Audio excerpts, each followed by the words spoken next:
guys with us, and sorry it is a bit late. You guys are normally used to either an 8 o'clock or 9 o'clock start, but we've just hit 9:30, so we're going to just try and make this as quick as we possibly can. There's not too much in this week to talk about, but hopefully we do cover as much as we can. My name is William, and as ever I'm joined with Luke, and we are going to go through this week of wrestling, starting with last week's AEW All Out pay-per-view. Luke, did you know much about All Out this week? No, not really. There's not been much. That's fine. I've been looking at this week, it's been mostly like, not really wrestling matches I've been looking at, but like more just about the wrestlers themselves and what there's they're been a up lot to. of sort of backstage stuff and individual personalities coming through this week from wrestlers. But we'll start off, we'll get all out of the way.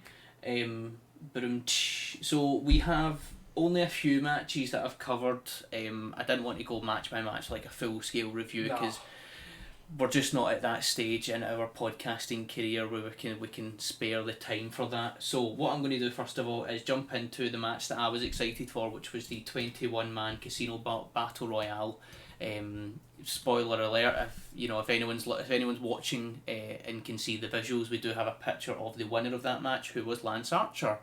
I could have predicted Lance Archer as the winner for this. However, I did enjoy the full battle royale as it was. Was it messy? It had messy moments, but then it had moments where it was sort of rescued.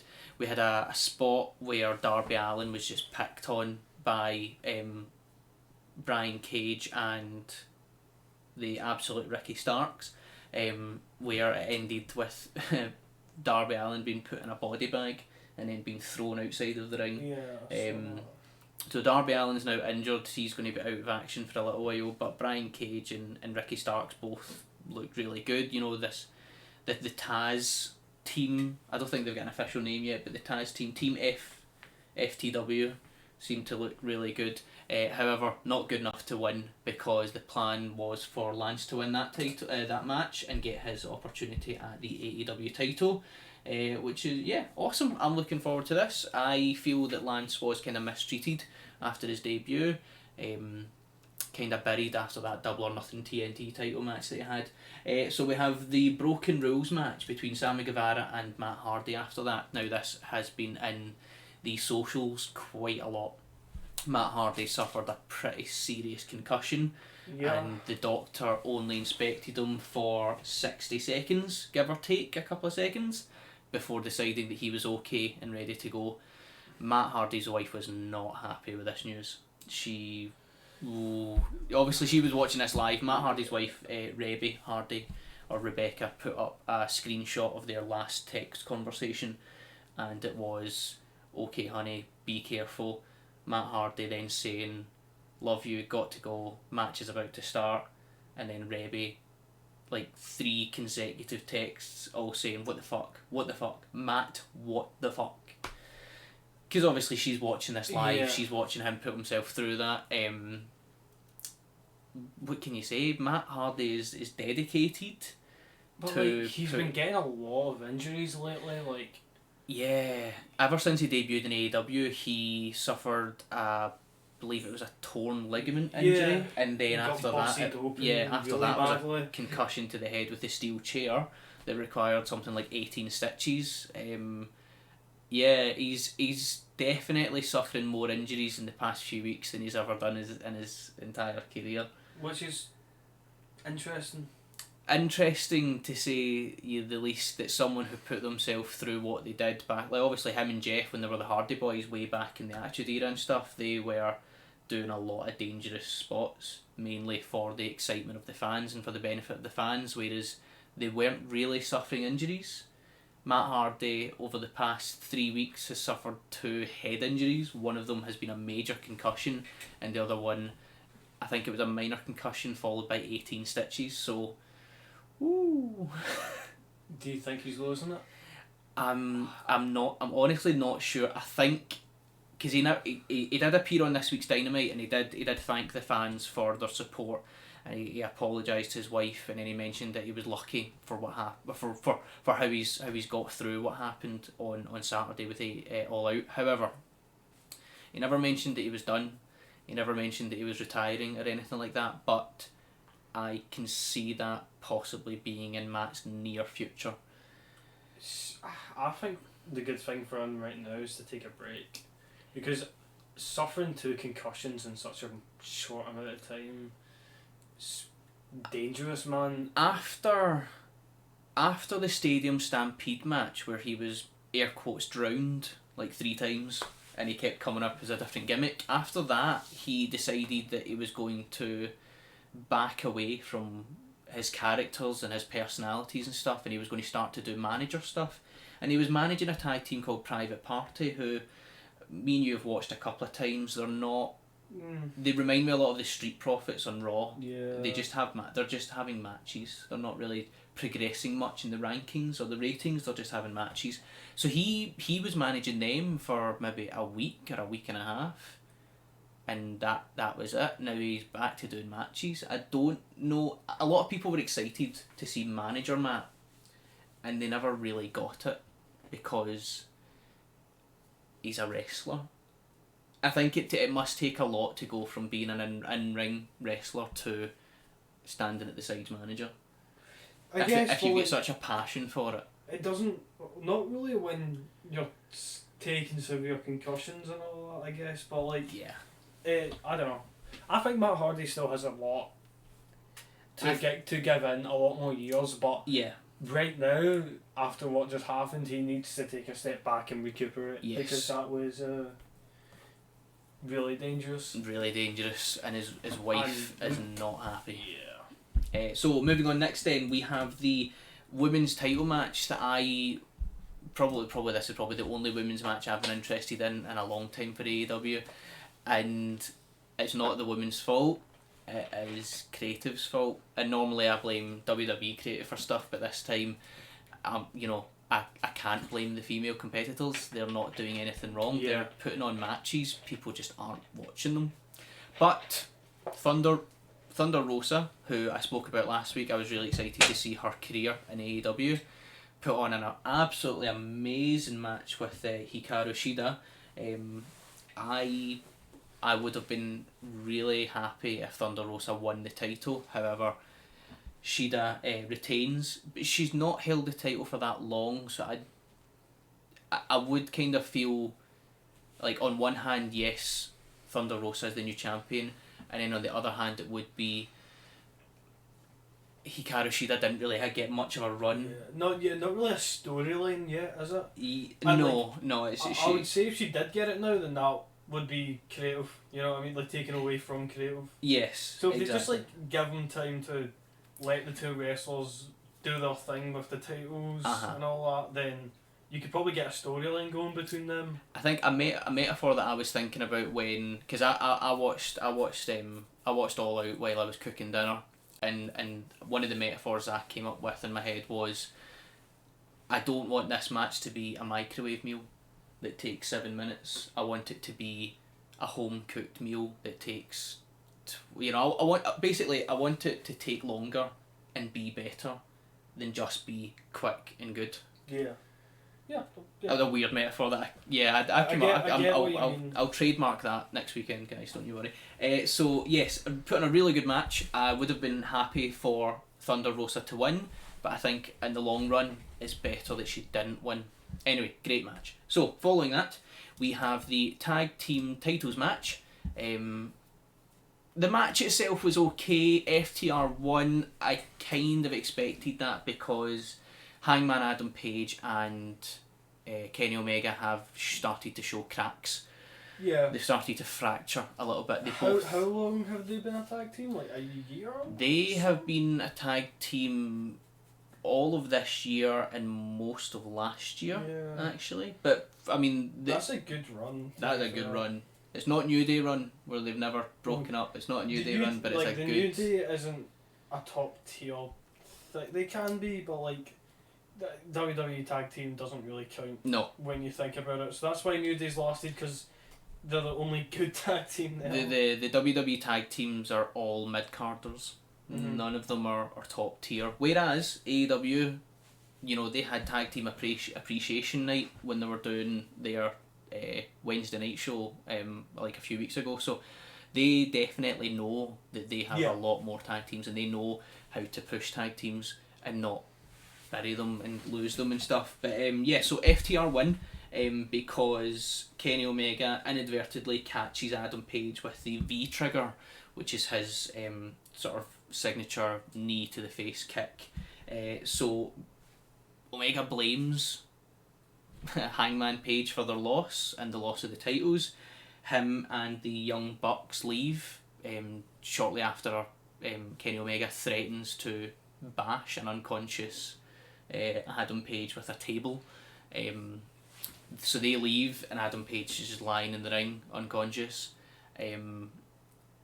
This week on Dynamite we did have both individuals having a backstage interview where they discussed what happened at All Out, so we'll get to that in a second. So FTR win, I'm happy with that. We move on then to the Mimosa Mayhem match.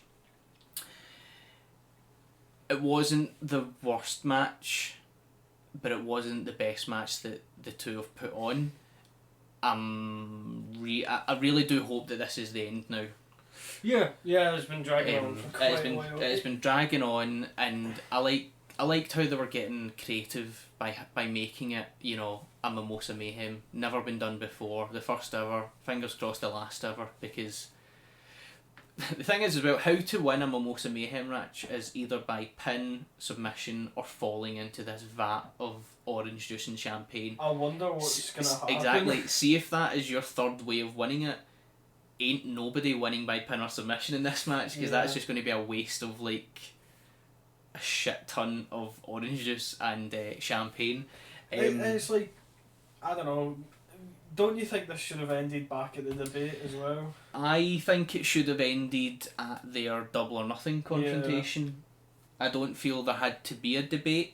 I don't feel there had to be much more of a follow through. I did really like the bit where Orange Cassidy drops all of the orange juice on Chris Jericho and it stains his jacket, and then that becomes a week by week gimmick thing. But yeah, it could have ended at Double or Nothing. Before we move on to the next match, the chat box is active. We have Congosaurus who's joining us again. Welcome. Hopefully you can stick with us for the full show. Again, as I said at the beginning, we're going to try and make it quite a short one just because of time restraints. So Congosaurus, hopefully Thunder Rosa hangs around for a good while, as she's better than most on the roster.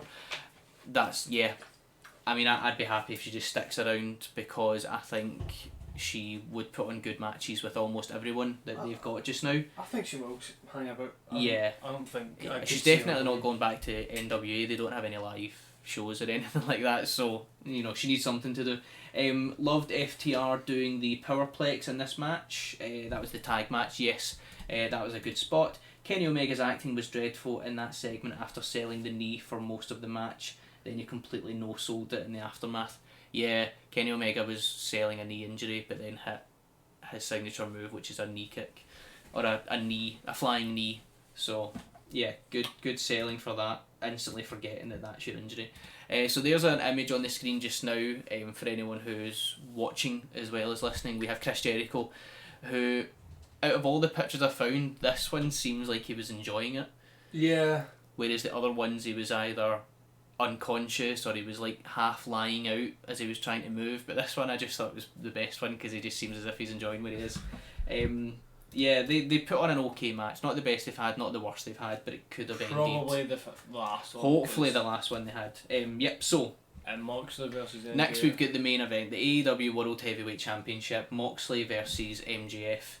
What a build-up these guys have done. This, I mean, you've got the whole presidential campaign that MJF had been put on. That's the reason he won our first W Factor title, was that promo on its own. Yeah. So much passion and fire behind it. Then it's been comedy gold, you know, every week after that. No, exactly. I don't know. I think it's great, but like for a match like this, where it's supposed to be a bit more serious and all that, where it's just comedy, because like I think that's the reason why he hasn't exactly completely retained the title, because it's the first one was a fiery passion, Yes. and then it's a lot more of a comedy thing going on. There was I'm not saying it's yeah. bad, but I'm saying that he could have, like the creative could have done a lot more. there was blood in his eyes the first time he done that presidential campaign speech. I think the fight with the lawyer at the start was comedy, and then at the end when he came out was really good. Mm-hmm. That worked. But yes, so it has been a bit of a, as Luke says, it's been a comedy build up. However, last week, apart from the bit where he comes out with the neck brace on, that wasn't comedy, like, because he strips down to a sleeveless tank top and there's blood and he like licks the blood off his hand and wipes it and mops his face and stuff. Yeah, so it was funny, and then it just got all of a sudden serious and dark. But this match, I mean, you can see from my notes on my screen there, look, it just says wow, wow, wow, wow, wow. What a goddamn match these guys put on, man. It was amazing. I saw some highlights. I want to watch it in full at one point. I would rather watch it in full as well, because as I say, when I watched All Out, I was cooking at the same time, so I looked away. However, this match will be one that I definitely go back to. So yeah, the guys put on an amazing match. Moxley dislocates a shoulder, and then he doesn't dislocate it. He basically he relocates the shoulder. That's the word I'm looking for. He relocates his own shoulder in the middle of a match. Okay, it's all, it's a work. It's not real, but it was pretty cool looking. Congosaurus just saying, MJF telling the crowd, "Sorry, you're getting wrestling tonight," was great. He's totally got his character mastered. Yes. If anyone has watched that YouTube documentary that Luke recommended last week, feel free to throw your opinions in tonight on the show or even on social media. I watched it. Did you like it? I really enjoyed it. Did you get that weird creepy-esque? I did. It made me think of this weird. This, no offence or anything to MJF if he ever listens to the show, but it reminded me of this weird hillbilly documentary that I watched where they go to this family's house, and obviously they're all related, but they're all incestuous as well, and it's just the way they spoke to the camera the way MJF spoke to the camera reminded me of how these incest hillbillies spoke to the camera, but it's like not in a funny way, like in a horror-ish kind of thing, and it was good. The documentary was good. I do hope that people have watched it after we posted on social media, and I'd like to hear their feedback as well. I have been trying to contact MJF on Twitter and Facebook to let him know that he's a 2-time champion. However, he must be a bit too busy. No, he's very active on Twitter. He's very active on Twitter. Because I saw a tweet today where someone said that there's stains on his shirt, but it was sweat, and then he said some very rude things to the guy. Yeah. I think he might not see it, granted, but he might be purposely ignoring it. I don't think the Twitter algorithm and the Facebook algorithm's going to be on our side. No, it's not that. It's just he might just purposely ignore it. He doesn't. He's like a popular wrestler, yeah, but like depending on how often you say to him, he might just ignore it. That's a good point. Oh, these guys again? No, he doesn't really take compliments either. No. He mainly takes insults and spits them back in people's faces really well. So, as I was saying, Moxley dislocates a shoulder, relocates it, which was tremendous. I thought the finish was creative, but I'm sure it's something I've seen before. So Wardlow throws MJF the diamond ring that he's used quite a bit. He fails to catch it, and as the referee is distracted, Jon Moxley hits MJF with the banned paradigm shift, which I'm sure has happened before in like modern age wrestling. I'm pretty sure it was a Seth Rollins match or something. I'm not 100%, but after this, Moxley gets the 1, 2, 3. He gets the win. I thought it was time for Moxley to lose the belt, and we discussed this through the week as well, that if anyone was going to win it, MJF. just now it was going to be MJF. I think he should have won it as well. Yeah, I just feel But- that's the way it was going. So we've got some pictures of the match as well. So there's MJF covered in blood, which I don't think we've seen MJF covered in blood a lot. It did make me feel like the match was very violent. I enjoyed it. And then we've got Jon Moxley to the camera, shrugging his shoulders. He won. What are you going to do? You're going to grass him in? Bitches, stitches get stitches. Snitches get stitches. There we go. So Congosaurus as well. Thought All Out was overall a good show, but the Hardy Shamble, JR's dodgy comment about the lady from Dark Order, and the totally bizarre and bewildering use of the Raw Underground music every time they cut to announcers between matches all brought it down a bit. Yeah, do you know what? You do have a point there. Tony Khan and a few other people of like head ups in AEW have come out multiple times and said that they're not petty, they're not going to take shots at Raw or SmackDown or anything. They are their own company, and everyone can do whatever everyone else wants to do. However, they do still take shots. Yeah. And I don't mean Chris Jericho bragging about ratings. I don't mean MJF posting pictures of him and Stephanie McMahon sort of like in a provocative position and stuff like that, but it's more the show, the production, the company wasn't taking shots at WWE, but they kind of do. It's odd, I get it. I understand it's a rivalry, like WCW and ECW took shots at WWE and then vice versa. Yeah. Like, nobody ignored the other person. They knew there was a rivalry. They made it work. Like, they made the shows work based on this rivalry. However, to me it kind of seems like Tony Khan and the other heads of AEW are standing outside Vince McMahon's window doing like the thumb on the nose thing, or doing like the loser symbol on the forehead. It just seems a wee bit like or something. Yeah, I don't know. it's like, oh, we're not saying we're better, and we're not going to take shots. We are our own company.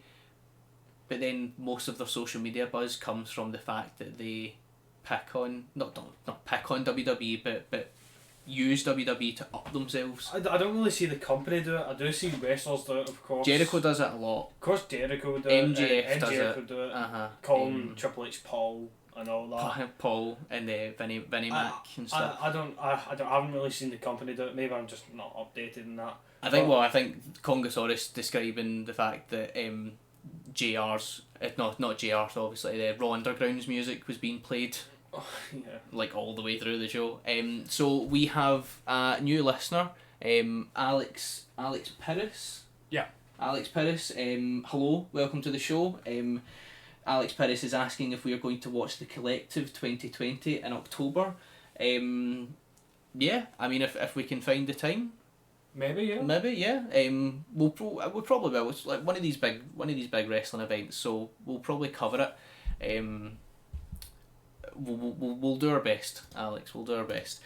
So yes, Moxley wins that title. That's the end of All Out. I thought you just thought that Moxley winning it was a bit too, not right. MJF should have won. I agree. I think MJF should have won it, but I just thought it was the time for a title change. Yeah. But anyway, so Randy Orton opens Monday Night Raw, and he is warning Keith Lee that every time they face one another, he gets closer and closer to getting his head kicked in. Oh no, there's no image for that one. I thought there was an image. Don't worry about it. No, it's cool. So Keith, Randy Orton comes out. Blah blah blah. Keith Lee, Randy Orton. Yep. Randy Orton initially telling him maybe some other time, but no, they're doing it now. Aye, maybe some other okay. time. I tell you what, we'll do it now, son. So yeah, Randy Orton's cutting a promo on Keith Lee, saying that every time they face each other, Keith Lee gets closer and closer to Randy Orton killing him, basically. And we hear a siren appearing in the background. Mm-hmm. And who's in the ambulance? It's our Drew. Well, something that we haven't really seen him well there. Yeah. Sweat tank top. Just grabbed the first thing he could find before he left the house. I thought he'd come out wearing his usual shorts or something like that, but no, Still no sword. Still no sword. Yeah, He should come out with like swords or like a scythe or something. Yeah, he needs to come out with something, man. Like just give him a sword. Or If he's got something. swords in his logos, then we might as well just give him one as like a cool piece of equipment. Exactly. Whatever. So yes, we've got Drew comes out and he Claymore kicks Randy Orton, and it has to be escorted away by by security and Adam Pearce, who I don't know why Adam Pearce is all of a sudden getting this TV push. But anyway, Adam Pearce basically says that because there's no one else. I Like suppose, everyone else is at home because everyone else is at home. Yeah. So yes, Adam Pearce tells Drew that he's banned from the arena for the rest of the evening. Okay. All right. Is them going to take the ambulance back to the hospital or something, or are they just going to let it? Because it did sit there for a while, and then you seen it later on backstage, like, and that's the sort of car park. So like nobody took it back to the hospital. It just sort of sat there. So we have a 6-man tag team match, where Cedric Alexander, Ricochet, and Apollo Crews. Oh God, honestly, see when we talk about this, I start to forget who's even in the feud. All I remember is MVP. It's just, not being racist, but it's a lot of black people. A lot of people that like Shelton Benjamin and Bobby Lashley.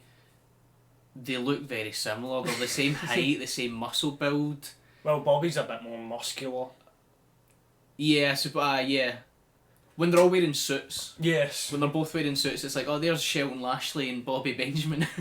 Shelton's like, so he's in the company. Sometimes. Yeah, so they have this match. Shelton Benjamin wins it for his team, so that's it. Surprisingly enough, he's done something. Yeah, another victory for Benjamin. But when the good guys are walking away, Cedric Alexander turns round. And it's like this really weird smile that he gives the Hurt Business. He gives them like just a cheeky grin or something. Like a cheeky wee grin. Right. A cheeky wee grin to the lads. Okay. After yous have had a cheeky Nando's or something, and one of them gets on a bus because he lives in a different area. Okay. He just turns around and he gives a cheeky wee grin. Spoiler alert: he joins the Hurt Business later on in the show. Well, now that they're doing a faction. now maybe the Hurt Business will actually. Now that they're doing booming. Something. Maybe the Hurt Business will be booming or something. Yeah. So. But I don't know, man. I've got nothing else to say about it. Do you care about talking about these guys every week? I just feel like we should leave them out at some point unless something actually substantial happens. Well, the only reason I mentioned this is because they had a new member. I guess. The matches itself was like. Well, but who's Alexander? I knew Shelton Benjamin before Alexander. Cedric Alexander was in the Cruiserweight Classic tournament, who then joined a mini show that it's recorded, but I don't think it's televised. I think it's only uploaded to the network. Someone will correct me on that. I don't watch it. 205 Live is not for me. It's like watching Main Event or what was the other show they done? Superstars. It's like if you don't have a story on Raw or SmackDown, you will do something called Main Event or something called Superstars or something called 205 Live as long as you weigh less than 205 pounds. That's the only rule. That's what makes you a cruiserweight. Anyway, the match was exactly the same. I feel like I'm stuck in a time loop whenever I hear the MVP's music fucking come on, because it's just the same shit every week. However, they added a new member to their faction. Did Whoopity-doo. MVP come out wearing his Black Panther suit? No. Just comes out wearing... I mean, his Black Panther suit might be underneath his Hurt Business t-shirt, yeah. but yeah, he just comes out wearing a Hurt Business t-shirt now, which is just, it just says in the back, I'm in, and then on the front, the Hurt Business. It's the wrong way round as well. Like, the start of your sentence is supposed to be on the front, because it just says the Hurt Business, I'm in. Why isn't it just not all in the front? Well, exactly. It's I know, just five words. Put it on the t-shirt. Put it on the front of the t-shirt, and then put MVP's logo in the back or something like that. I don't care. So after this, we have Keith Lee, Randy Orton have another match, which is good. I'm not going to say anything wrong. It was a good Did, match. did he do the whole hand thing again? No, so this is actually a picture to I know. proxy a different picture that I couldn't find. Randy Orton tries to hit Keith Lee with the RKO, and Keith Lee just stands his ground, and Randy's in this really uncomfortable. Like, it'd be uncomfortable for me. I can't sit like that for ages, but for like 2 solid minutes, Randy held Keith Lee in the very, like, the split second before he hits the RKO. He held him in that position, and Keith Lee just stood there like a fucking statue, just taking it. Which is cool. Which is cool. I thought it was good. It didn't look as cool as the Hand fist, crushing the thing. punch catch crushing that's on the screen just now. What I'd like to see Keith Lee doing, going up to Randy, like behind him, just trying to squash his head or something. That'd be great. Who was it that used to do the head squashing? Probably like the Great Khali or something. I think it was the Great Khali. Yeah, I the think Great the Khali head squashed a couple of people. That was Evil. like his finisher. His finisher was the head squash. Yeah, so these guys put on a good match. Randy and Keith Lee. There we go, good match. Randy Orton picks up the win after reversing a spirit bomb Yeah. into an RKO. There you go. I think Drew. No, he doesn't pick up the win. Actually, Drew comes out. Even though he's banned. Even though he's banned from the arena, he comes out. Adam Pearce can't do shit. Don't know what Adam Pearce Yeah, thinks. I don't know why Adam Pearce. So he's said like, that. Drew, you're banned from the arena, but if you come back, I can't stop you. But yeah, anyway, so I'll be very cross if I see you in the arena. yes, I'll be so disgruntled. So yeah, Congosaurus is just jumping in, giving us a little bit of a help there. Great Khali did used to do the head crush, and before that was a guy called Crush. Cool, fitting. Yeah. So yeah, Randy Orton causes the disqualification. No, Drew causes the disqualification by doing the Claymore kick on Randy, which means Randy wins the match. But you know, win or loser doesn't really matter just now. It's just a Raw match. Yeah, this is definitely a Raw match. So the Street Profits have a quick match with Andrade and Angel Garza. Again, time loop. I can't escape from it. The Street Profits lose, or the Street Profits. This is honestly, this is how much I care. Yeah, I don't know who won or lost. We should maybe just not talk about it if you don't know who wins. Yeah, but the exciting thing is that Cesaro and Nakamura ended up on the wrong show. Yeah, that's them on the screen there. They showed up in the wrong show with their I belts. thought that was a woman on the left. A woman and I don't know, Bruce Willis. So Cesaro and Shinsuke Nakamura show up and say, yeah, the Street Profits are cool, but yous are kind of like losers and yous don't really perform like professional wrestlers. And then they were like, oh well, hold on a minute. And then Cesaro and Nakamura challenged them to a match next week. So, but then again, there can be no title implications because they're the tag champions on 2 separate shows. Nah. Yeah, meh.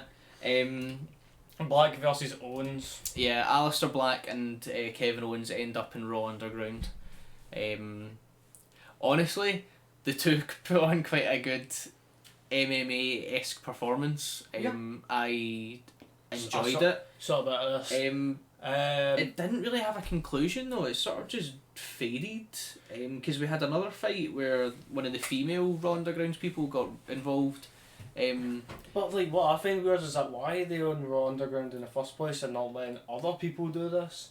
Yeah, Like, they could very easily settle this feud that I don't understand where it came from especially in the over ring. especially over Black's apparent rewriting, you know, Yeah, rewriting character and all that. I don't know what they think they have rewritten. He's the same. Yeah. Well, he's not even the same. He just seems more depressed or something. Like when he was on that on the own show. He was really depressing Yeah. the Kevin Owens show. Actually, I'll admit that. Yeah, he was proper. Like he wanted to watch him being injured over and over again, and Kevin Owens was like, "Man, don't do this to yourself. Just don't."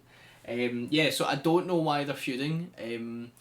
Where did Kevin Owens go between talking to Shane and then Shane and Black waiting for him to come to the ring? Coffee, maybe. I've had a cigarette. I don't know.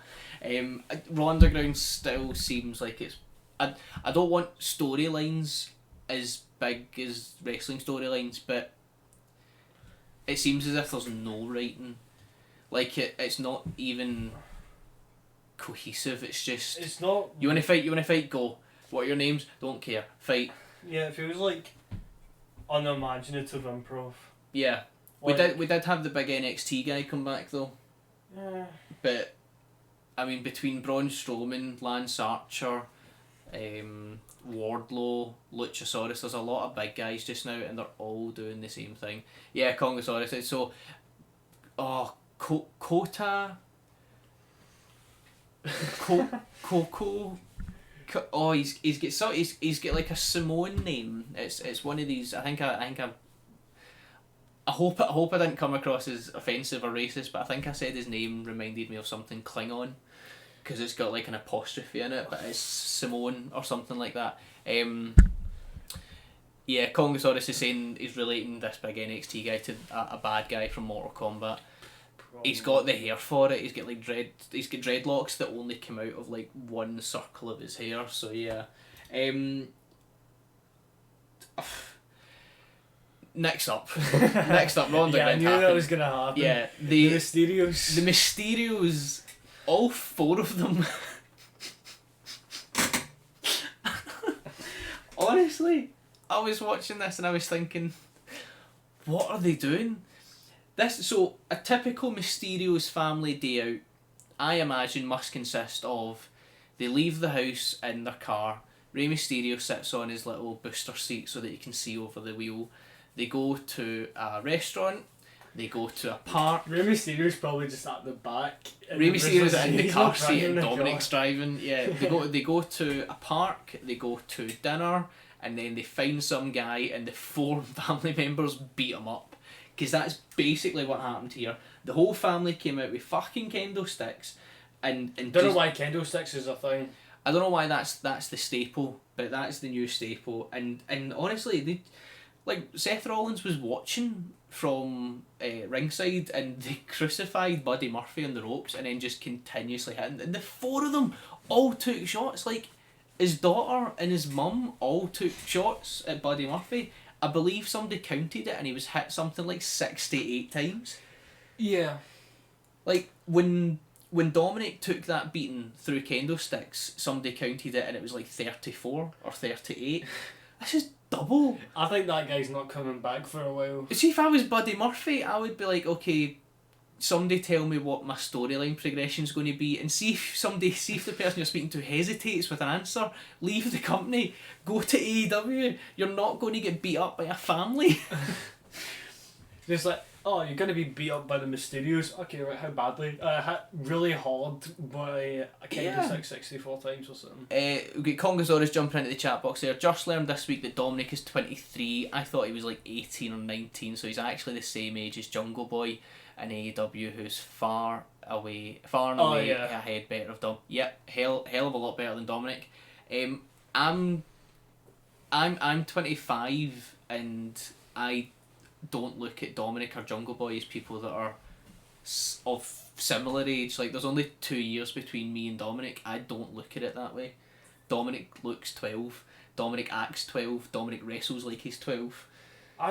Jungle Boy wrestles like he's a lot older, but... Have you heard Dominic actually speak? Or like have a full-length paragraph of when he was asking Ray not to interfere in his match, and he was like, "No, Dad, I need you to promise me," I was like, he's a horrible actor, very very simple wrestler, and then I don't know what they're doing with this storyline, but the entire family beat up Buddy Murphy for God knows what reason. And Ray says something, he shouts at Seth Rollins, "This is what you get." You're not hurting Seth Rollins. Yeah. You're beating up somebody that Seth Rollins is disappointed in. So anyway, what I wanted to talk about earlier. You had news about Dominic that I. Well, not really news, but what I'm seeing here is that online fans are saying nothing but positive things about Dominic, and people saying that he could be a top Raw babyface.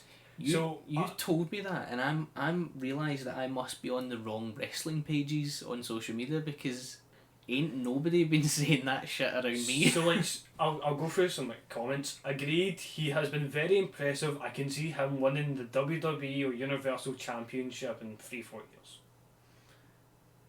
No. Please don't do this, WWE. Don't backstage creative. Don't do this. Let me see. It's crazy because his dad was never a heel. Someone just decided to say that. Yeah, weird that they're thinking that heel and face runs in his blood or something like that. Yeah, someone said the next John Cena.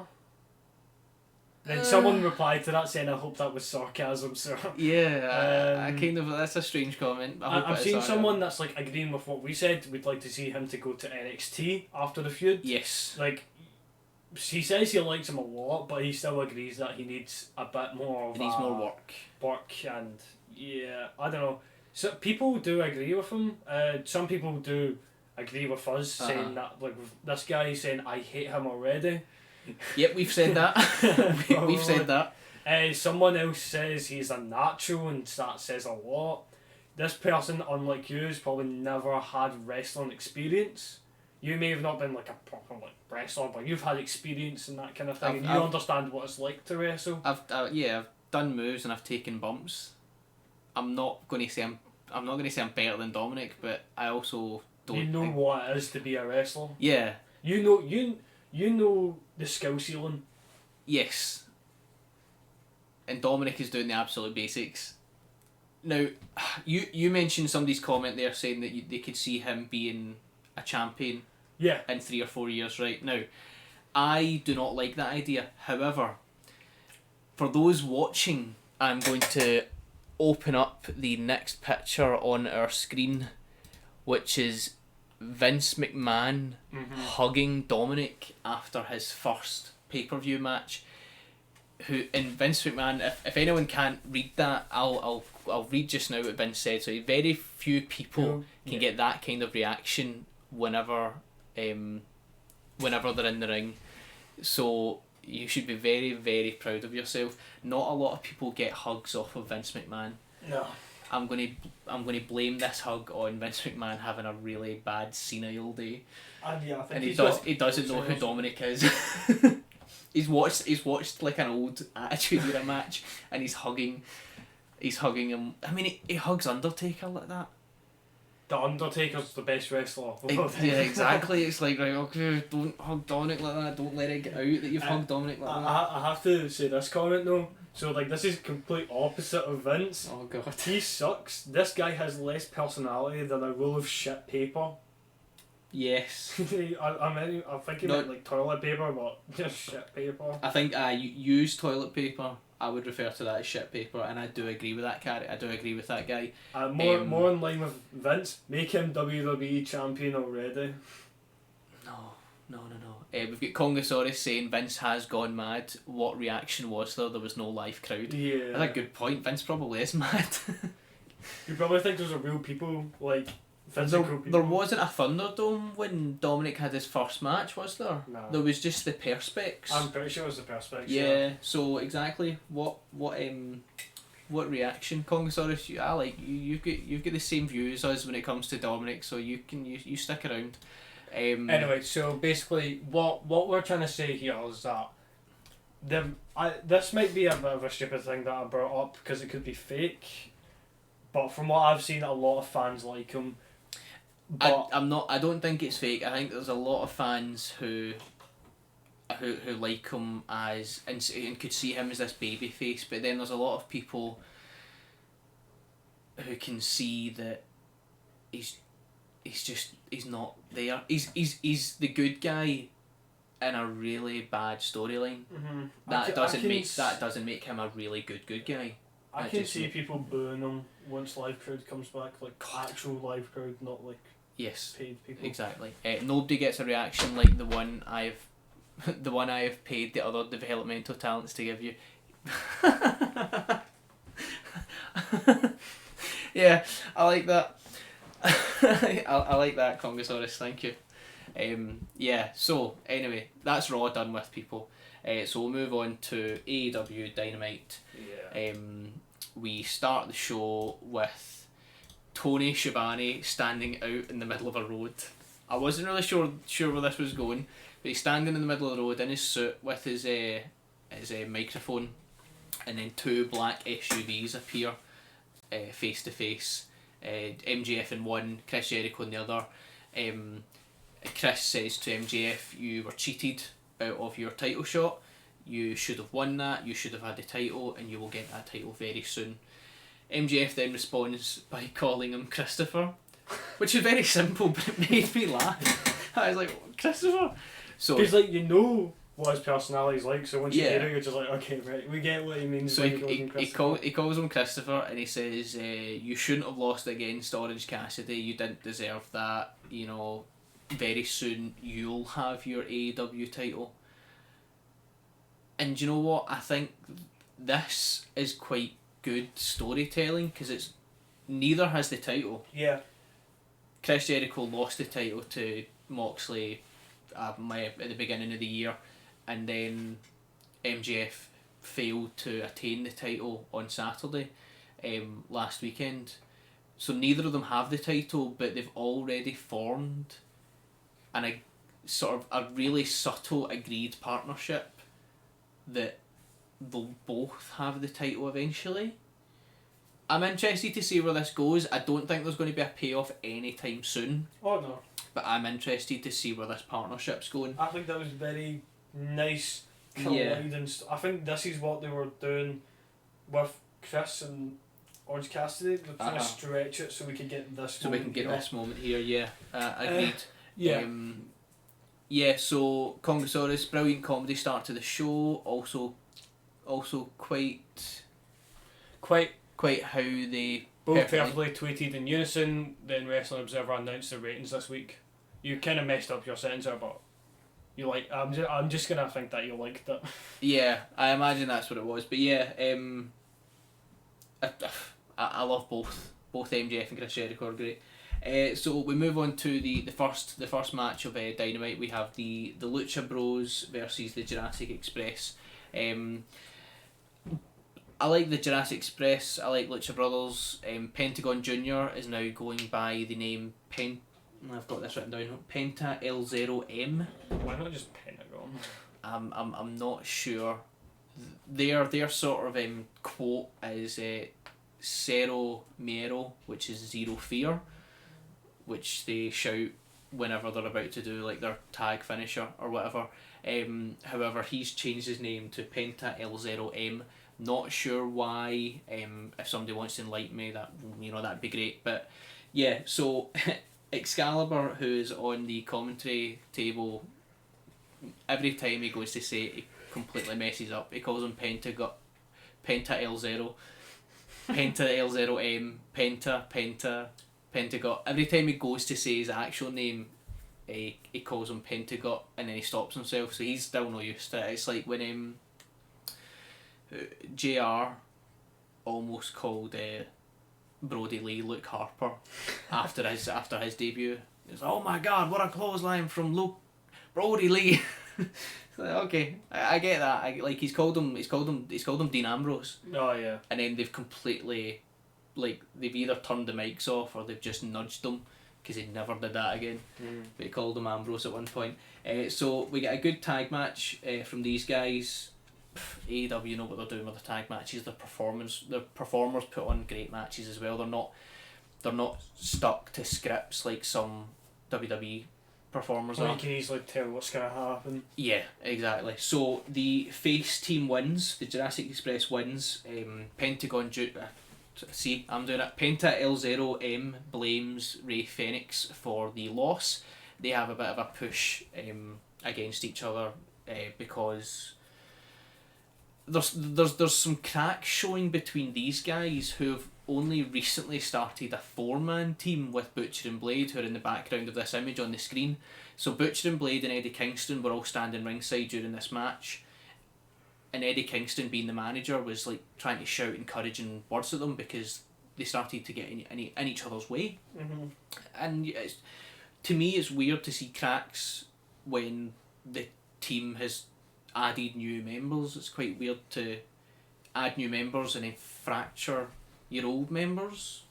Strange. But Eddie Kingston gets in the ring, he makes them shake hands, he makes everybody shake hands, Eddie Kingston, who wasn't eliminated in the 21-man Battle Royal. I'll need to rewatch that because I may have missed that bit.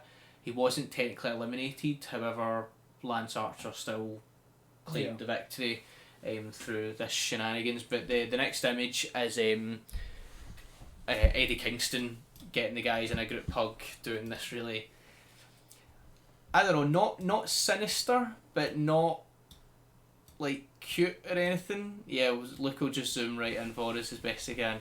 Yeah, there's something about that smile I quite like. I like Eddie Kingston. I'm curious to see where he goes as a manager because he was wrestling in the 21-man Rumble Royale, and he's a great performer. He's a great hardcore performer. So interested to see where he goes. Next up, we have a Lance Archer and Jake Roberts promo. Congosaurus, before I get into this, Congosaurus, it's weird when it's all so new, but I'll be happy to see the Lucha Bros feud with each other. Too many tag teams in AEW and their matches should be crazy. Yeah, like I think they are focusing on it too much. They have too many people because name how many like 1-on-1 like solo matches that you know, like people that are doing that kind of stuff right now. So we have MJF, John Moxley, Chris Jericho and Cassidy. It's kind of hard, isn't it? Matt Hardy and Sammy Guevara. Yeah. Yeah, because there was the women's championship.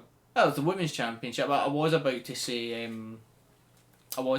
Brian Cage and Darby Allin, but Brian Cage has got Ricky Starks with him, and the last couple of times where Darby Allin's faced off against the two of them, John Moxley's made an appearance. They're not a tag team, but they're also not letting these people have singles matches. A lot of faction and tag team stuff going on. So I get what's going on. I think we do need a couple more just like 1-on-1 kind of. I think feuds. I would like to see the Lucha Bros facing against each other, but I also don't want to see the 4-man team break up just yet. No. Yeah. Well, we just need different talent doing 1-on-1 stuff. Yes, we've got Lance Archer, who actually does a lot more of the talking in this promo, which is weird. That's new. Not weird, but new. Jake Roberts introduces him. Lance Archer goes on about how he won the 20-man Battle Royale. He's going after John Moxley. Nothing can get in his way. He's going to kill him, basically. Now, Jake Roberts closes off this promo with a weird smile. And there was something about the smile and the mustache that instantly made me think of the Chuckle Brothers. So we'll get that picture. We'll see if Luke can get them side by side. So the one you want is the... Yeah, that's the one you want. So yeah, Jake Roberts looked like the Chuckle Brother, not the dead one. Which one's it? I forgot what one's dead. So the one in the right's the dead one, so if you can just cut... Yeah, so yeah, there we go. I don't know about anyone else, but come on, it's not unlike him. So I get where maybe it is the same person. It was just I don't know. It's the mustache and the smile. I was like, Chuckle Brothers. It's probably not the best picture I could have got for this comparison. Looks like that guy from Big Bay or from Trainspotting. Yeah, he kind of does. And Congosaurus is just saying that I may have ruined Jake Roberts for him ever again. Well, do you know what? There we go. That's the reality of it. That's the reality. So Matt Hardy. Yeah, Matt Hardy comes out. There is apology and thanks. Apology to his wife and to anybody he may have freaked out for this very serious injury, but he thanks everyone for sticking with him and he's going to be fine. He does confirm that to everyone. He's seen medical professionals, not just wrestling medical professionals, like backstage. He's seen proper doctors who've said, listen, you'll be fine. Just go and no-day that again, mate. So let's see what Matt Hardy does. Obviously, we discussed Matt at the beginning of the show when we were talking about his all-out match. Let's see what he does. I think he should take like a 1 week break. You think he should take a break? I agree to that. Anyway, that's it. Nobody interrupts him. There's no fight. It's just literally he comes out and he can actually speak to everyone. So we have a backstage segment where Alex Marvez is looking for the Young Bucks to discuss what happened at All Out and if this is the breakup of the Elite. And he chaps on the door, no answer. He looks at the camera. He does this really like awkward smile, like, ooh, what am I supposed to do? He chaps the door again, no answer. He turns round, awkwardly smiles at the camera, and then says, "Listen, sorry guys, I don't think I can get this interview." And then the door opens, and before he gets to say anything, both of the Young Bucks super kick him.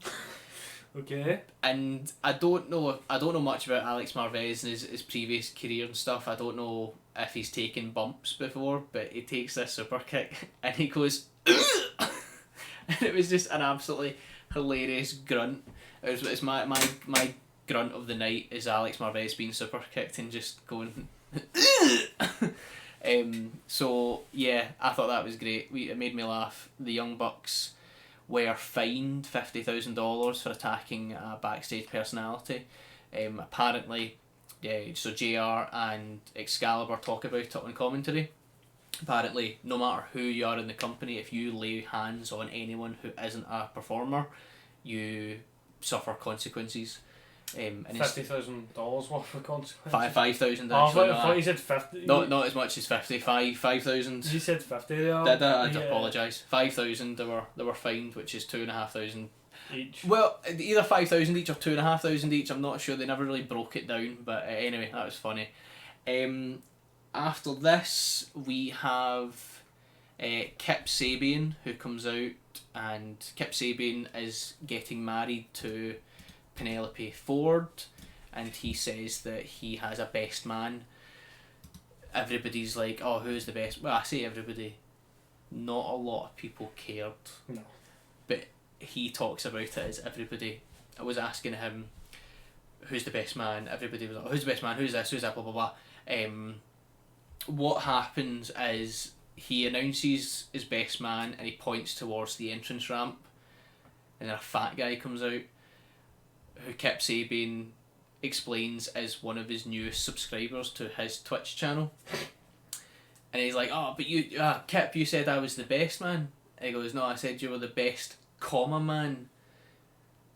Go away, blah, blah, blah.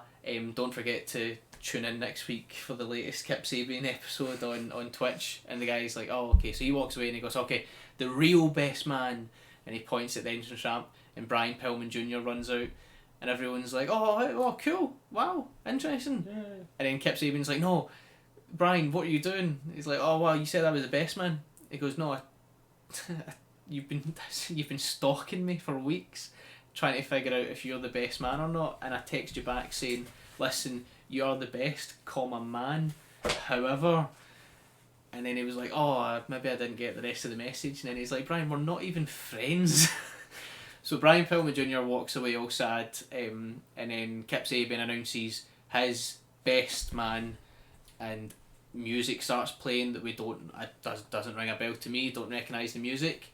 Then we get a camera view from behind this person walking through this sort of entrance tunnel, and I was like, I honestly don't know who this could be.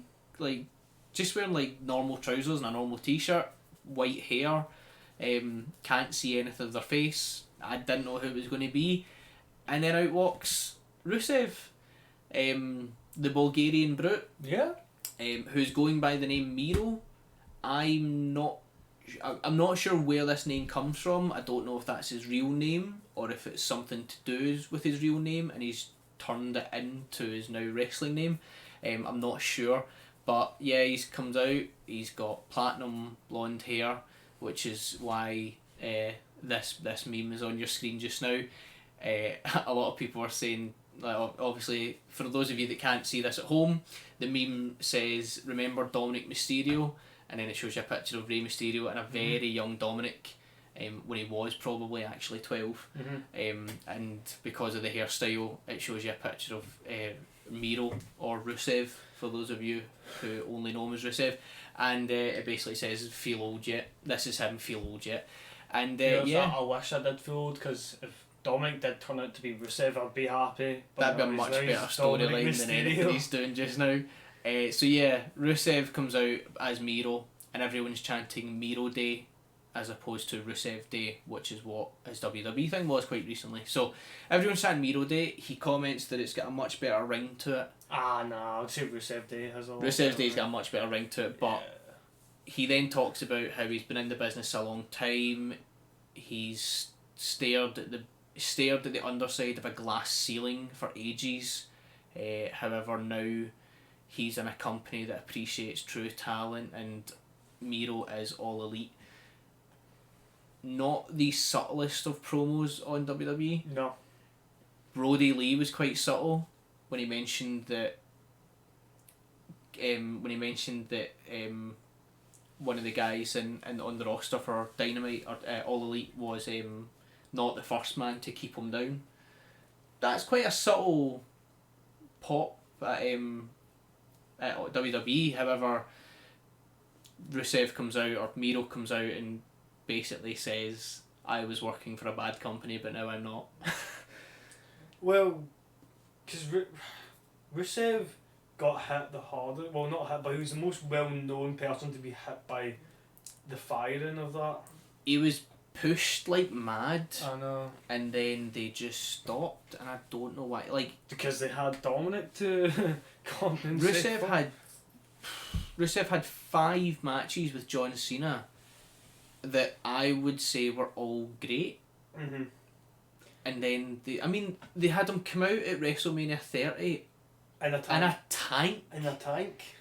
and apparently him and his wife had relations on that tank, either before or after its use. But anyway, that's besides the point. But They gave him a tank. See, instead of Dominic in WWE, Dominic NXT, yeah, right? Yeah. And then a Rey Mysterio versus Rusev, and that would be like, I would have liked that, maybe. I would just like like this big, bulky figure versus a luchador, or Yeah. like, I don't know, like just Rusev versus someone, and not Dominic, Ray doing his manager thing that we Yeah. talked about, but seeing Miro in AEW looks great, Mm-hmm. and I'm happy. So we've got Congosaurus, who his opinion on Miro's career in AEW is that he really hopes it's quite a slow build, and he isn't just instantly thrown in as a destroyer, much like Lance Archer and Brian Cage were, and they were both thrown right into the title scene and then bumped way down. I think Lance if they Archer's- start him off as like a mid-card kind of thing, like I mean, his whole TNT storyline, championship or something. his whole storyline just now is that he's somebody's best man at a wedding. He's not even there Yeah. as a wrestler just now, so let's keep it that way just now. Maybe have him ringside, have him interfere and stuff, but let's keep him slow just now. Yeah.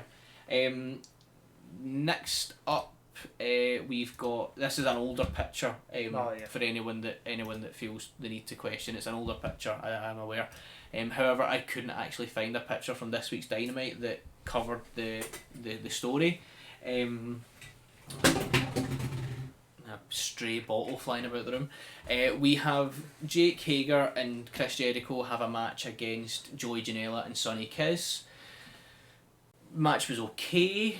Joey Janela, I'm not getting a great performance from Joey Janela recently. However, Sonny Kiss is an ex-gymnast. Yeah.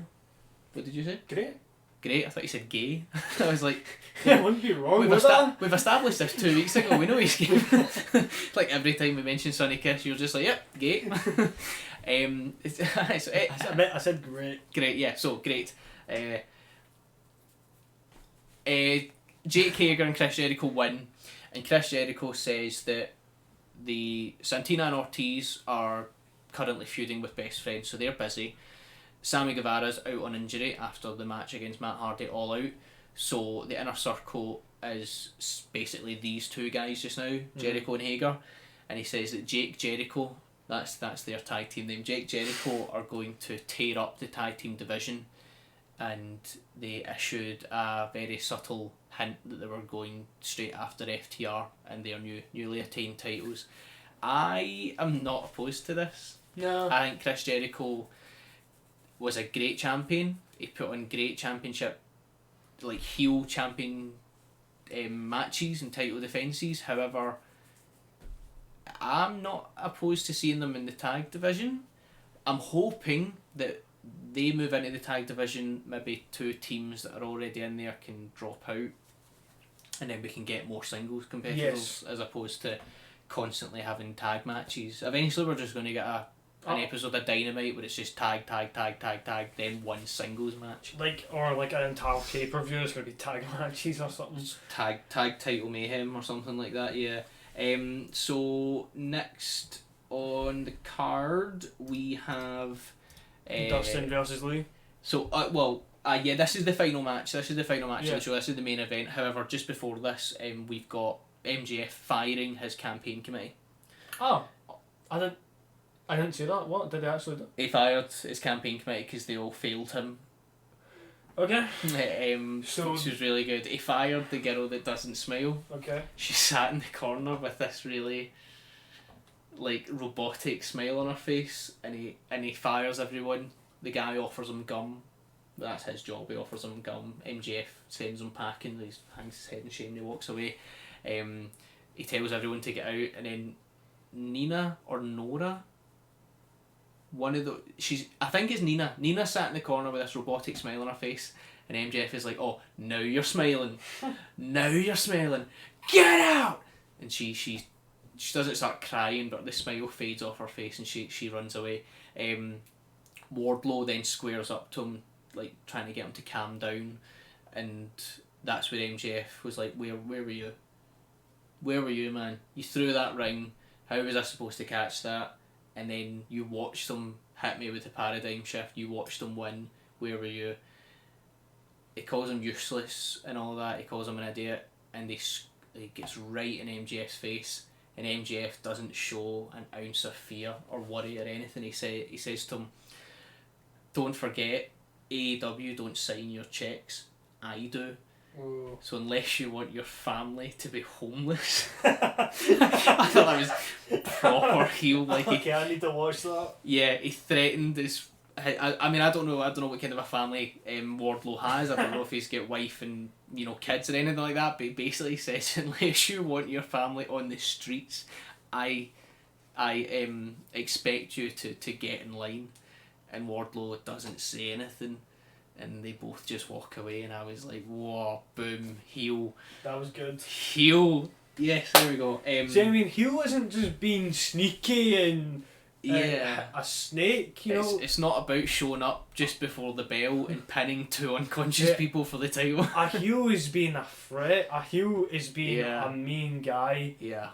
And a heel is just to be enjoyably hated.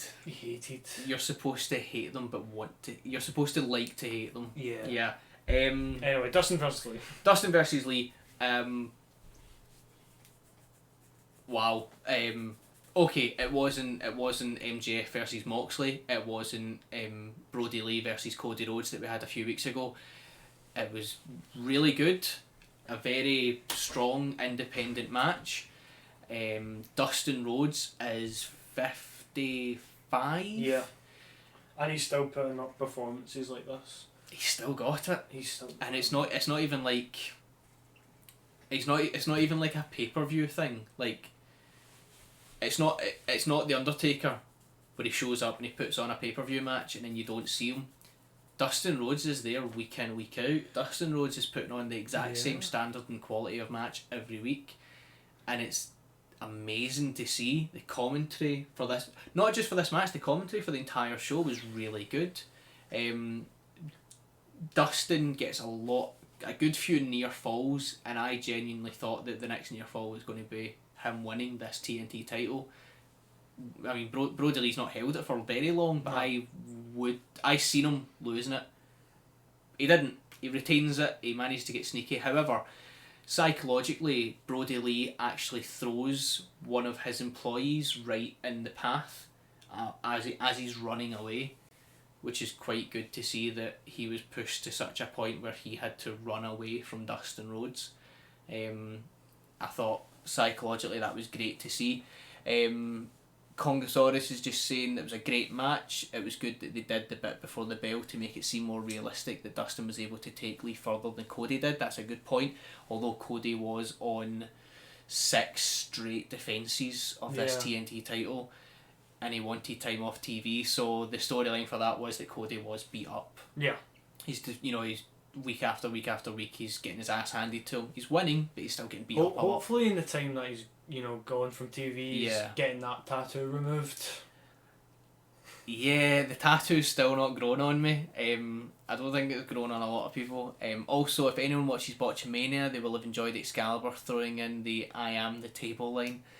Yeah, that'll be mentioned. Do you watch Botchamania? I tried watching it, but I hate how they set up the actual bits where you watch and it's so small. If you watch it in daily motion, it's the full screen, but a lot of it is a lot of the botches are done on like cell phones and hand cameras and stuff, and it's not great. But I like it when they have like WWE promos in there.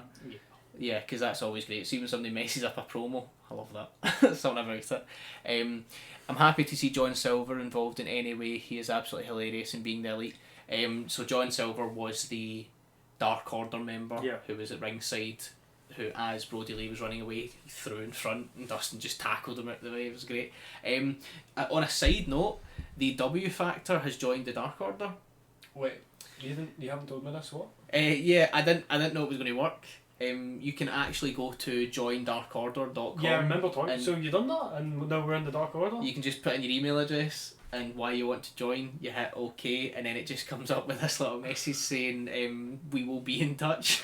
I don't think anyone's going to get in touch, but I think it just means like when we need you, you will be called upon. We're the bad guys. Are the Dark Order the bad guys, or have they just got a sinister name?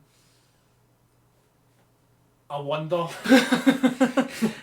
Anyway, we're in the Dark Order, or the podcast is in the Dark Order.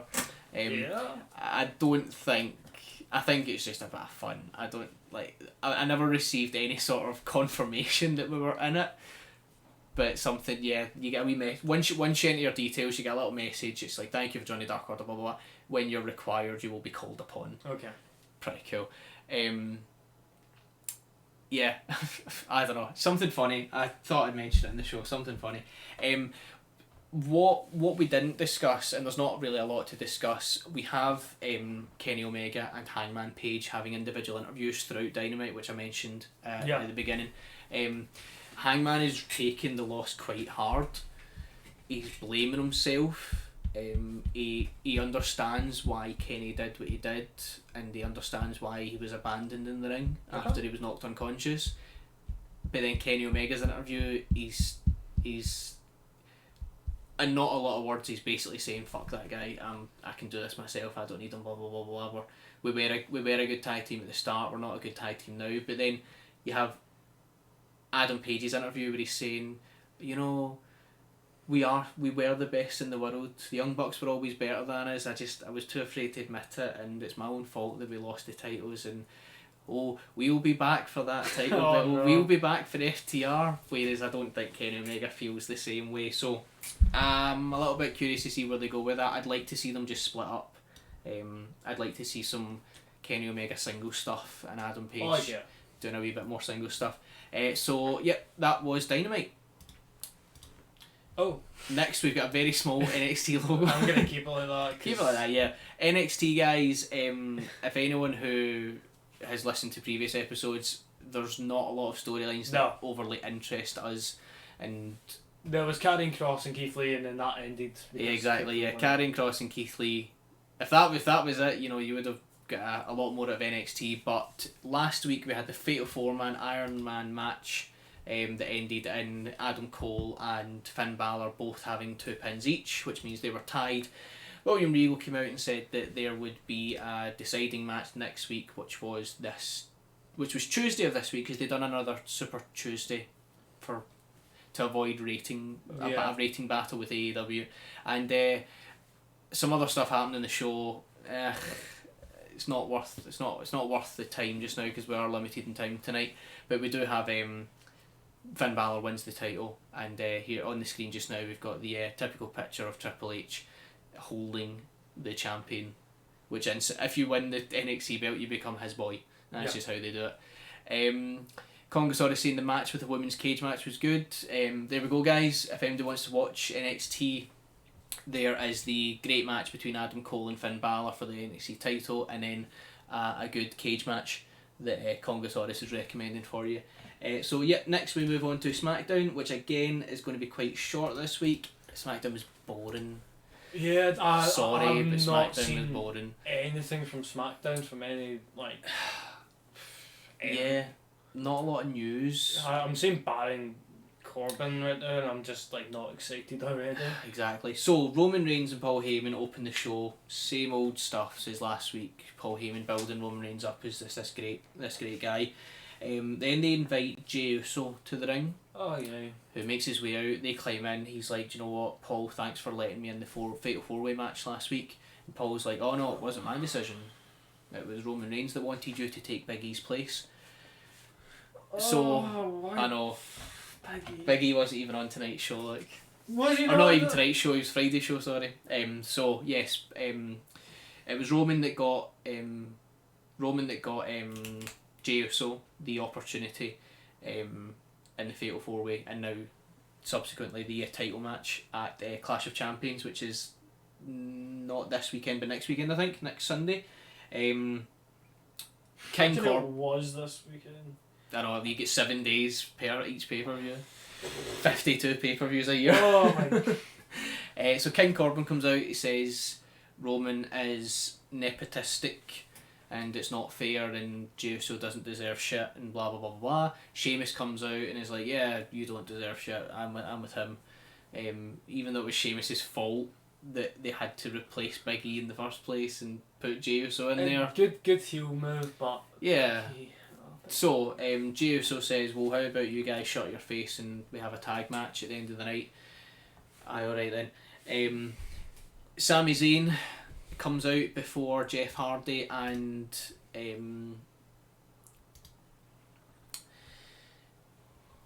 Sorry, just drifted off there. Sami Zayn comes out and starts to talk about how he's the real Intercontinental Champion and blah blah blah. And now So we discussed this. We had Congosaurus in the chat as well. We discussed this when Sami Zayn returned. He had his title stripped away from him. Officially, he's no longer the Intercontinental. Whether it's not, well, you know, whether they're both holding real Intercontinental belts or whatever, officially he had it stripped off him. There's nothing else to say. The storyline's just a bit bland just now. Mm-hmm. But AJ Styles and Jeff Hardy put on a pretty good match. Sami Zayn interferes, which means that AJ Styles wins the match. No, sorry. Sami Zayn interferes and attacks AJ Styles, which means that I always get mixed up. Jeff Hardy wins by disqualification, basically. No, AJ Styles wins by disqualification. Yeah. But fuck's sake, I always do this. Always do this. Well, AJ, yeah. Yeah, AJ. Zayn, bad guy. No. So Zayn finishes this segment by giving Jeff Hardy a haluva kick, which is his big boot into the corner, and the rumour has it that Jeff Hardy is now going to be playing a concussed gimmick, much like his brother, who was seriously concussed on last weekend. Congosaurus is just jumping in. Bliss doing the Sister Abigail was newsworthy. I did have a little bit later on to mention about that. Obviously we've seen last week that Alexa Bliss has got this new hair. She's going back. She's going back the way because she took the mandible claw from the Fiend. So she does the Sister Abigail on Nikki Cross. But yeah, the main thing to take away from this week's SmackDown is Jeff Hardy is going to be concussed. A lot of people are thinking that's quite in poor taste. Yep.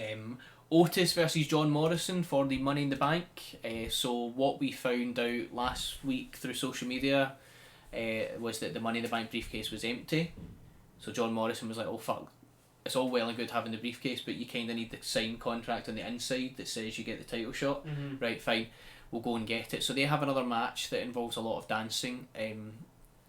Boring, I'll say, boring dancing, between the two. John Morrison then comes up with this idea that the contract might be in the lunchbox that Otis's tag team partner, what did we call him? Trotus? Cotis. Yeah. Something. I think his name's Tucker. Yeah, it's Tucker. But we called him something else. We called him Cotis. Otis and Cotis. So Cotis carries around this little lunchbox that John Morrison steals, and it turns, and well, that's where he believes the contract is. They open it up backstage. There's a half-eaten apple core. All right. So he's like, "Oh man, where's the contract?"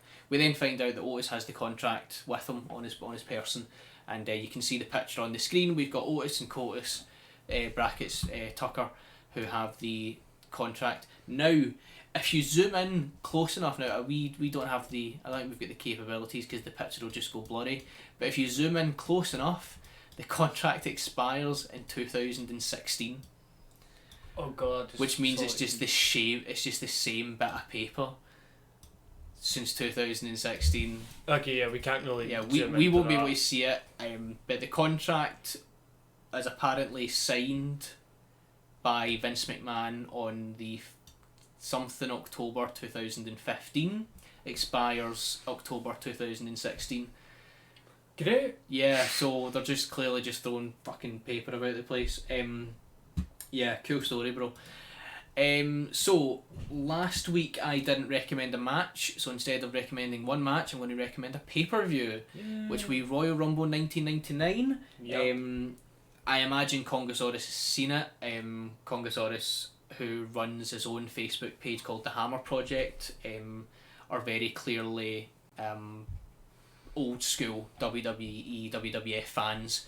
A lot of their pictures and videos and images and news that goes up all relates to sort of the old wrestling when it was good.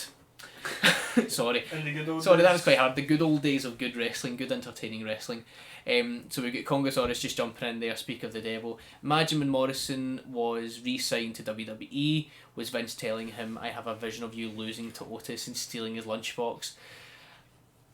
Honestly, see when Vince comes up with these ideas, I don't think he tells anyone till the night it's supposed to happen, so they can't argue. But yeah, recommend a pay-per-view for this week is going to be the Royal Rumble 1999. Yeah, awesome.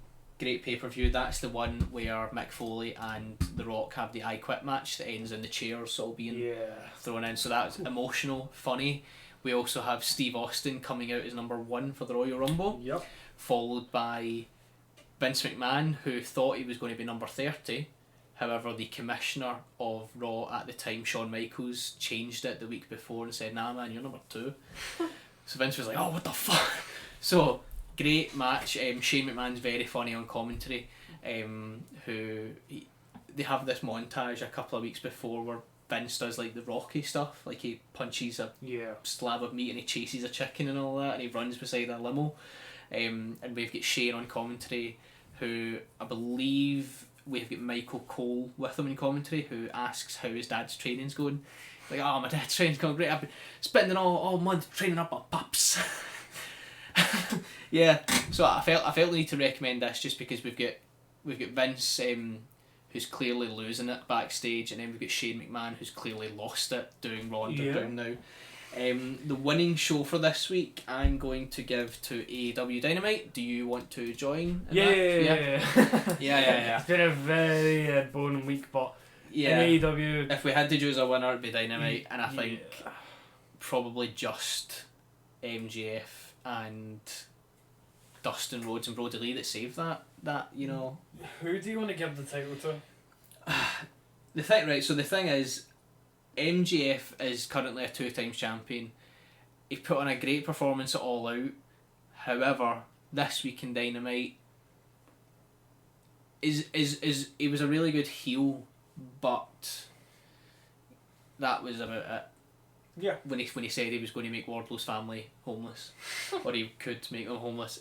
So I'm not overly sure. I think we should give it to Dominic Mysterio, because he is the top babyface in Raw right now.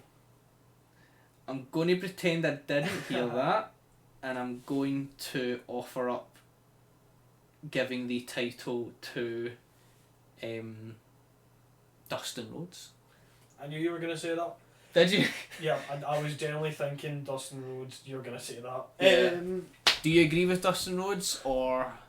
He, but it's only one match. It is only one match. We've got Congosaurus saying FTR for champs, otherwise vacate it. Do we want to give a title to a tag team? No, not do we. I would if anything, I would like to give it to a member of a tag team, not a tag team, because we had this discussion last week. The title has to have rules. It has to be. Well, we didn't really give rules to tag teams, did we? I But, suppose like, not. As much as I do like tag teams, there's no FTR aren't really as good as MJF right now, are they? That's No. the thing. I don't know. I would not give it to FTR. Okay. Even if there was a championship. Like, So the options then in front of us are I'll- MJF, Dustin Rhodes, or vacate. I'm up for all of them, so you choose. I'm gonna go Dustin Rhodes, and I know it is just one match, but Did you just really enjoy that? I really enjoyed the match. I Okay. really enjoyed the promo from last week's Dynamite as well, which I don't think we got a lot of time to go into detail. I think we touched on a little bit. Basically, they mentioned that they were going to destroy the Dark Order. The Nightmare family was Yeah. going to destroy the Dark Order. However, I'm going to say Dustin Rhodes gets it because he does put on a hell of a performance for almost no reward. Okay. So, W Factor Our champion. W Factor champion It's Dustin Rhodes. as Dustin Rhodes. He's claimed the title from MJF, the 2 times champion. Other news in wrestling. Stevie, will I just cover this then? Yeah, you cover So that. Stevie Lee, TNA and actor, in Jackass, and I think he's appeared in a couple other movies as well. But mainly, a lot of wrestling fans will know from TNA. Passed away at 54, I believe, which was a bit of a shock. And I think when I say a bit of a shock, I mean that not a lot of people were thinking about Stevie Lee, and then all of a sudden, boom, he's dead. Yeah. Kind of sad news for a lot of TNA fans out there as well. I know Congosaurus is a big TNA fan. He's mentioned that previously. Saw him steal a woman from Perry Saturn at a WWE show at the SECC in 2002.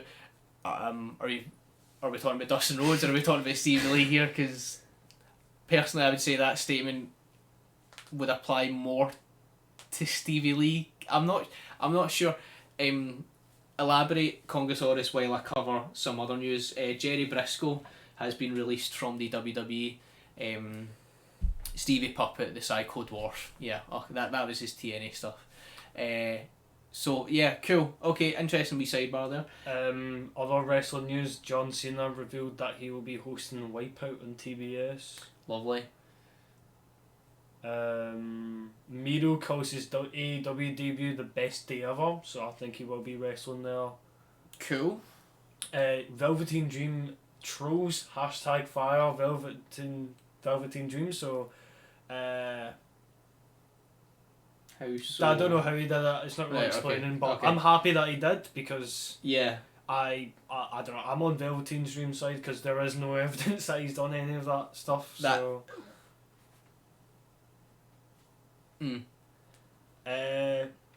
CM Punk says there was no next megastar in WWE. CM Punk's. I love CM Punk, right? But he's always really negative. Yes. He doesn't even look for the positives. He doesn't look for the silver lining. He's just an absolute bummer. Yeah. He talks a lot of shit to fans as well. Yeah. But I for don't no reason. think CM Punk's ever liked fans. See if CM Punk could wrestle in an empty arena like Impact, I think he'd fucking love it. Yeah. I don't think he wrestles for people. He wrestles for himself. But even that, he doesn't even wrestle anymore. He's a really negative guy. He always has been, and I think he always will be. That's why I don't really see him returning to wrestling. I think he appeared on this backstage show. I can't even remember what it was called, but it was like Paige, Booker T, Renee Young, and CM Punk. He appeared as this big reveal, but it was owned by Fox, so it had no affiliation with WWE, and he made that like a point. It's like, oh no, I don't work for WWE, I work for Fox. I was like, right, cool. like, does that matter? Like, why did you feel you had to tell us that? We're not going to instantly come out and say, hypocrite, you've come back to WWE. Like, nobody did that. People were just kind of like, oh, cool, Punk's back. He's like, I'm not back. I don't work for WWE. I think the Punk run that he had in 2010 was amazing, but if he came back now, I don't know, man. Yeah. Anyway, so other news as well. We have Mandy Rose has been moved to Raw. Yeah, I was just going to say that. Apparently the Miz is involved. I don't know. Yeah. Anyway, do you want to talk about Willow? So that was my other bit of news, is that Jeff Hardy would love to debut Willow. I've got the quote here. Yeah, right, okay. You give us the quote. He says, I think my go-to now would be Bray Wyatt, the Fiend Bray Wyatt. Because years ago, I would be Jeff Hardy, and I would be this guy named Willow, and Willow is my go-to wrestling persona. That's another dream of mine that I would like to do before I'm done, is to bring Willow into WWE Universe and see what happens. I have a strange feeling that something crazy cool would happen between Willow and the Fiend. I would love to see it. I would be pretty interested. Yeah, I would love to see it. I think that'd be great. Congosaurus disagrees. God, please no, Willow was horrendously bad.